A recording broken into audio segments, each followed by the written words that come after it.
Hello all, welcome to AI fusion. तो आज हम डिस्कस करेंगे कि रोबोटिक्स क्या होता है। तो it is a part of engineering and science. अब इसके अंदर हम करते क्या है, तो इसके अंदर हम करते हैं क्रिएशन एंड बिल्डिंग किसकी, रोबोट्स की। तो अब हम देख लेते हैं थोड़ा रोबोट्स में क्या क्या होता है। तो ये है हमारा रोबोट्स। तो इसमें हम जो सबसे पहले क्या करते हैं, डिजाइन करते हैं।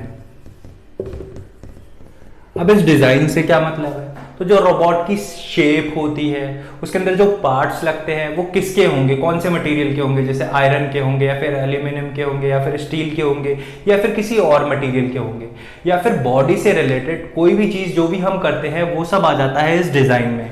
और ये जो डिजाइन है ये आता है हमारा मैकेनिकल इंजीनियरिंग के अंदर।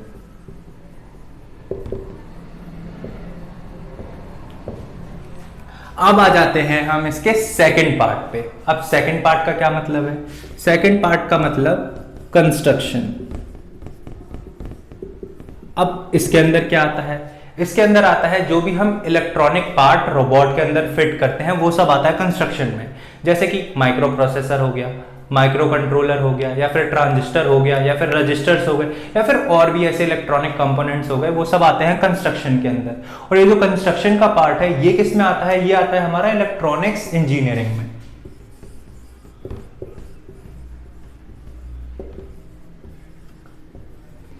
अब यहां पे ये जो टर्म है इलेक्ट्रॉनिक्स और इलेक्ट्रिकल में लोग बहुत कंफ्यूज होते हैं, तो हम समझ लेते हैं कि ये इलेक्ट्रॉनिक्स क्या होता है और इलेक्ट्रिकल क्या होता है।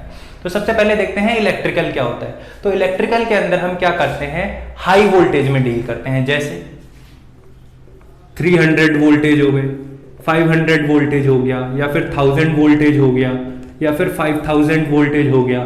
और अगर हम इसकी एग्जांपल की बात करें तो ट्रांसफार्मर हो गया, उसमें हम बहुत हाई वोल्टेज में डील करते हैं, तो वो एक इलेक्ट्रिकल का एग्जांपल है।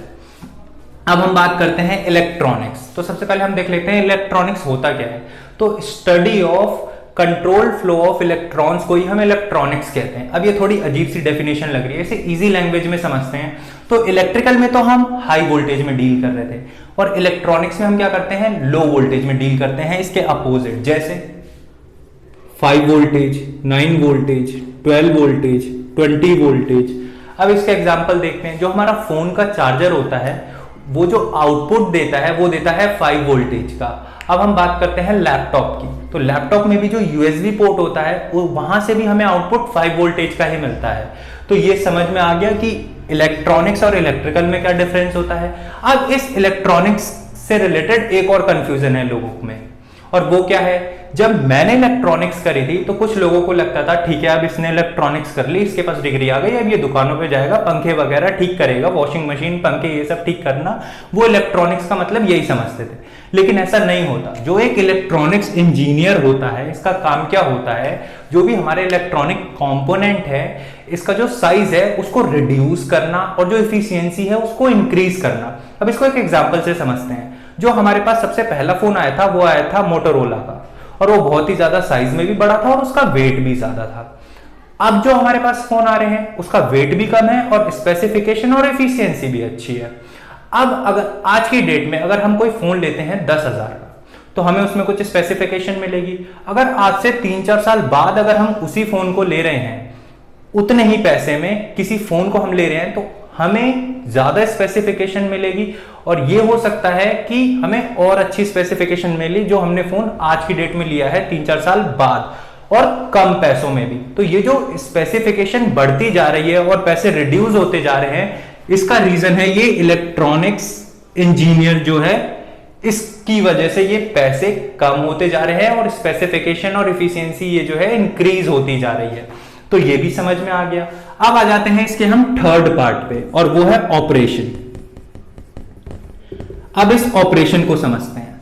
अब ये ऑपरेशन जो डॉक्टर्स वगैरह करते हैं ना हॉस्पिटल में, नहीं वो वाला नहीं है। इसको समझो, जैसे रोबोट्स है उसका हमने डिजाइन कर लिया, यानी हमने एक बॉडी रेडी कर ली, और उसके बाद हमने इलेक्ट्रॉनिक कंपोनेंट भी उसमें फिट कर दिए, लेकिन अब वो कोई ऑपरेशन ही नहीं करेगा, तो उस रोबोट का फायदा क्या है।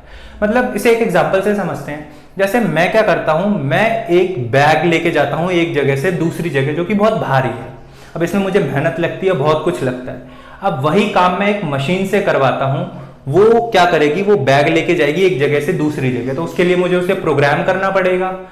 तो वो जो प्रोग्रामिंग का पार्ट है वो आता है इस ऑपरेशन के अंदर, जो कि हम रोबोट को प्रोग्राम कर रहे हैं, और ये जो ऑपरेशन है ये आता है कंप्यूटर साइंस के अंदर। ये समझ में आ गया। अब ये हमने देख लिया कि यार रोबोट्स के अंदर हम डिजाइनिंग करते हैं, कंस्ट्रक्शन करते हैं, ऑपरेशन करते हैं, लेकिन ये रोबोट्स क्या होता है, ये रोबोट का क्या मतलब है, इसे इजी लैंग्वेज में समझते हैं।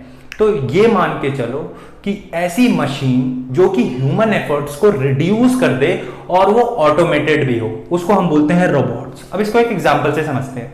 जैसे क्रेन देखी है जिससे हम ऑपरेट करते हैं, वो एक जगह से मट्टी निकालती है दूसरी जगह पे डाल देती है, वो होती है क्रेन, ऐसे हमने देखी भी होगी। लेकिन अगर वही क्रेन को अगर हम एक जगह ले जाके खड़ी कर दे और वो ऑटोमेट हो पूरी तरीके से, और वो क्या करे, हम उसमें कुछ इंटरफेयर नहीं कर रहे, वो मट्टी को निकालेगी एक जगह से और दूसरी जगह डाल देगी, तो वो फुल्ली ऑटोमेटेड हो गई। अब ये जो मशीन हो गई क्रेन, वो क्या हो गई, रोबोट हो गई हमारी। ये समझ में आ गया, यहां पे कोई प्रॉब्लम नहीं, ठीक है। अब हम चलते हैं, ये जो हमारा रोबोटिक्स है ये क्या है, इन तीनों फील्ड का एनकैप्सुलेशन है। ये समझ में आ गया, इन तीनों फील्ड को एनकैप्सुलेट हम कर देंगे तो वो हो जाएगा रोबोटिक्स। ये समझ में आ गया, यहां पे कोई प्रॉब्लम नहीं, ठीक है। अब आगे चलते हैं। अब ये है हमारा रोबोटिक्स और ये है हमारा आर्टिफिशियल इंटेलिजेंस, और ये है इंटरसेक्शन इनके बीच का। अब आर्टिफिशियल इंटेलिजेंस क्या होता है, हम इसको डेटा देते जाएंगे देते जाएंगे देते जाएंगे और ये उस डेटा से लर्न करेगा और उसके बेसिस पे ये क्या करेगा, डिसीजन लेगा। यहां तक समझ में आ गया, ठीक है। अब हम चलते हैं इसके आगे। अब जैसे कि इसको एक एग्जांपल से लेके देखते हैं। और हां, एक और चीज, ये जो इंटरसेक्शन है इसको हम बोलते हैं आर्टिफिशियल इंटेलिजेंट रोबोट।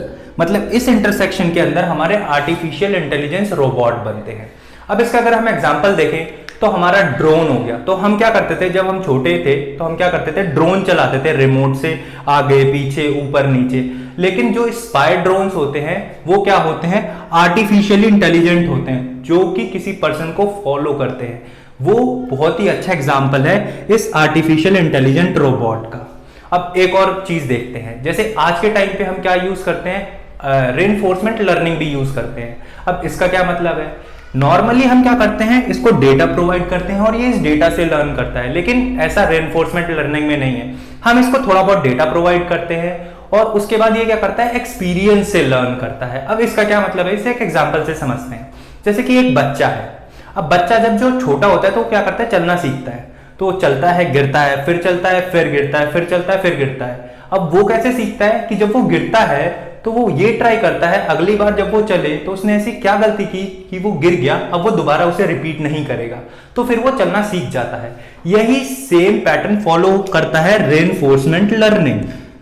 एक्सपीरियंस से सीखता है, जो जो ये गलती करता है उससे ये सीखता है रेनफोर्समेंट लर्निंग। और अगर हम इसके एग्जाम्पल की बात करें तो ये हो गया हमारा सेल्फ ड्राइविंग कार्स, जो कि अगेन इसका एक बहुत ही अच्छा सेल्फ ड्राइविंग कार, जो कि बहुत ही अच्छा हमारा इसका आर्टिफिशियल इंटेलिजेंट रोबोट का एक एग्जाम्पल है। और हम एक और एग्जाम्पल देख लेते हैं। जैसे कि क्या होता है, जो रास्पबेरी होती है हमारी, कई बार हम उसे रोबोट्स से तोड़ते हैं। तो क्या होता है, वहां पे हम रोबोट्स को एक आइज दे देते हैं। अब आइज देने का मतलब ये नहीं है कि हम अपनी आंखें या किसी की आंखें निकाल के रोबोट्स में लगा देते हैं, नहीं। जो हमारा रोबोट्स देखता है वो देखता है कंप्यूटर विजन की हेल्प से। कंप्यूटर विजन क्या होता है, इसके लिए हम एक नेक्स्ट वीडियो बना देंगे। अभी हम ये देखते हैं कि ठीक है, कंप्यूटर विजन से रोबोट ने देख लिया, ठीक है। अब वो क्या करेगा कि सबसे पहले वो देखेगा कि रास्पबेरी कहां है। उसे अब रास्पबेरी मिल गया। अब वो अपना रोबोटिक हैंड उधर लेके जाएगा। अब उस हैंड के अंदर सेंसर्स लगे होंगे और वो सेंसर्स क्या करेंगे, जैसे ही रास्पबेरी के पास जाएंगे वो डेटा प्रोड्यूस करेंगे और उन डेटा को प्रोसेस किया जाएगा, एनालाइज किया जाएगा और फिर वो रोबोटिक हैंड डिसीजन लेगा कि ये जो रास्पबेरी है इसको कैसे तोड़ना है, और उसके बाद वो इसे तोड़ लेगा। और ये जो प्रोसेस और एनालाइजिंग का पार्ट है ये बहुत ही जल्दी होता है। ऐसा नहीं है जैसे मैंने इतना लेट बताया तो ये इतना लेट होता है, बहुत जल्दी हो जाता है। तुरंत वो डिसीजन भी ले लेता है कि उसे कैसे तोड़ना है और उसे तोड़ के एक बकेट में डाल देता है। तो ये तो था सब रोबोटिक्स के बारे में, और ये भी था कि रोबोटिक्स के अंदर आर्टिफिशियल इंटेलिजेंस का जो पार्ट है वो कैसे इंटरसेक्ट करता है और ये आर्टिफिशियल इंटेलिजेंट रोबोट क्या होता है। और अगर इसका हम और भी एग्जांपल देखें तो जैसे सोफिया हो गए, ये जो आर्टिफिशियल इंटेलिजेंट रोबोट का बहुत अच्छा एग्जांपल है, और भी ऐसे बहुत सारे एग्जांपल है। तो मेरे ख्याल से रोबोटिक्स ये जो टॉपिक है ये अच्छे से समझ में आ गया होगा कि इसका क्या मतलब है। तो अगर यार ये वीडियो अच्छी लगी होगी तो इसे प्लीज लाइक और शेयर कर देना। और आज की वीडियो में बस इतना ही। अब हम मिलेंगे नेक्स्ट वीडियो में। So again thank you all for watching this video.